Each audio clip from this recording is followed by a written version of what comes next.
Irish politics moves fast, and we're here to keep you in the loop. Daily updates, raw speeches, and real debates straight from the source. If you want to stay ahead, hit subscribe and join the conversation. My condolences to Garda Flatley's family, and to take this opportunity to thank all the ordinary members of the force across the country for their work. I was at the GRA conference not so long ago, so I just want to acknowledge that.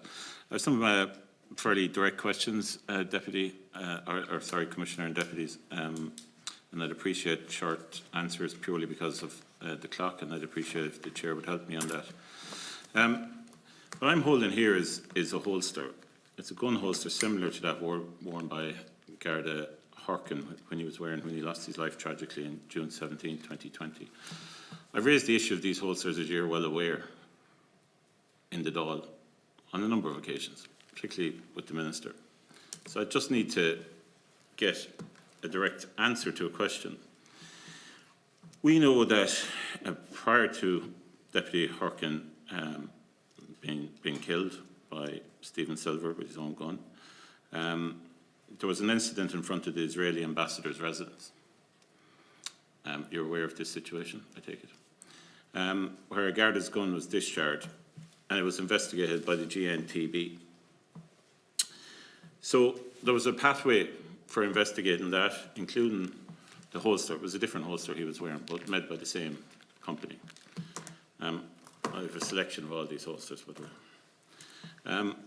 So I want to ask, in that scenario, outside the Israeli ambassador's residence where this issue happened with the gun in the holster, GNTB came in and followed the pathway of investigating this. But in the issue of Garda Harkin, that's not what happened. There was a different pathway. And the pathway was it was investigated by Chief Superintendent and a Sergeant. Why was this pathway used, and why was it different to the pathway used to investigate the holster that was involved in the incident outside the Israeli ambassador's residence a week earlier? Just have to remind the Deputy about using the names or mentioning names of people that aren't members of the House. Commissioner? Well, I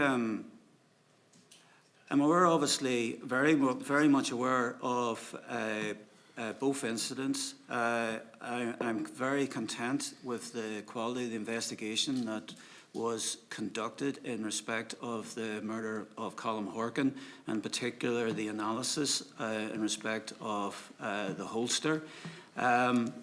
In respect of the previous incident, which was only, I think, 2 or 3 weeks earlier, that matters the subject of civil litigation, and we are engaged in civil litigation, so I find it difficult to comment upon that. I don't think it's appropriate that I do comment when we're in litigation. Fair enough.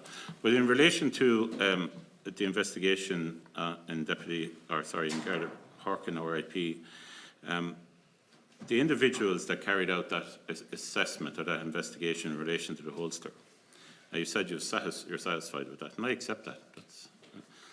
But were those individuals qualified to do that investigation up to ISO 17025 accreditation and standards? Were they qualified up to that standard, which is what is required to do that investigation? I'm aware of the standard you're referring to. I'm not sure that is actually what's required. It was a senior member of the organisation undertook that investigation, and well experienced in terms of firearms operations. Okay, so you're happy that they were qualified up to the level required? Yes, yes. Okay. Can I ask you a question in relation to Evan Fitzgerald died in Carlow Shopping Centre on Sunday, June the 1st. Unfortunately, his passing was a very tragic situation, as we all know. And Gardaí have said that he was a young man with some health issues. He was on bail awaiting a court case where he charges on firearm offences. He's now passed, and the case has obviously passed with him. I just want to ask, Commissioner, what was the provenance of the guns that the deceased young man bought off the dark web? Where did they come from? I'm not finished. Was this a controlled delivery of guns and ammunition? Did the Gardaí engage Did undercover and Gardaí engage face-to-face with this young prior to this delivery of guns and ammunition? And were any other strategies considered in relation to this scenario, given the profile of the young man and the fact that he had been met by Gardaí? Well, in respect of the incident referred to, there are two other individuals who are still before the court. So again, it's very difficult for me to comment on a specific incident. Secondly, I was aware on the 18th of May, Mail and Sunday, published allegations, which I then referred to FISRU. They have since examined the investigation file that was submitted by the Drugs and Organised Crime Bureau to the DPP, and they've responded then on the 6th of June that they've no further action that they wish to take in pursuance of the Act. Yep. But, and I would say then that controlled delivery is a very sensitive police methodology. We use it for both organised crime and for terrorist offences. I accept that. I accept that. I'm aware of the response from FISRU. I kind of find it amazing. It's the quickest thing that's ever been turned around by them or their predecessors. There's investigations in relation to a whole range of things that are going on 7 years, 6 years, 5 years. It's amazing something can be turned around. I'd love to see what was referred to them, how specific or generic it was. Is that possible? What I can forward to the committee is a description of what was asked for and what was supplied. That would be great. Commissioner, are you in a position to say whether Gardaí engaged with this individual prior to this controlled delivery that was organised by Garda Síochána in relation to these guns and ammunition? And are you able to answer in relation to the provenance of the guns? I'm not going to speak to the province of the farms because that touches upon sensitive methodology. And the other matter is still before the courts. There are two other accused. Okay, can I move on to another issue? Very briefly, please. This is one that everybody is well aware of. It's quite a topical. There was outrage last year in relation to a Garda being arrested and in fairness, you came out and spoke about it subsequently, being arrested about a bike being stored at the Midlands police station, which was given to a bachelor farmer. He was arrested, I think, on the 4th of June. He gave it on the 3rd of May. The DPP directed no charges quickly, and then there was a follow-up investigation that went on for a number of years. The National Crime Bureau investigation called to the Garda's house to arrest him, and he told them that the bike was actually at the farmer's house. The farmer wasn't present at the house, so couldn't consent to anyone entering the property. So how was the bike seized? I want to know, how was the bike seized?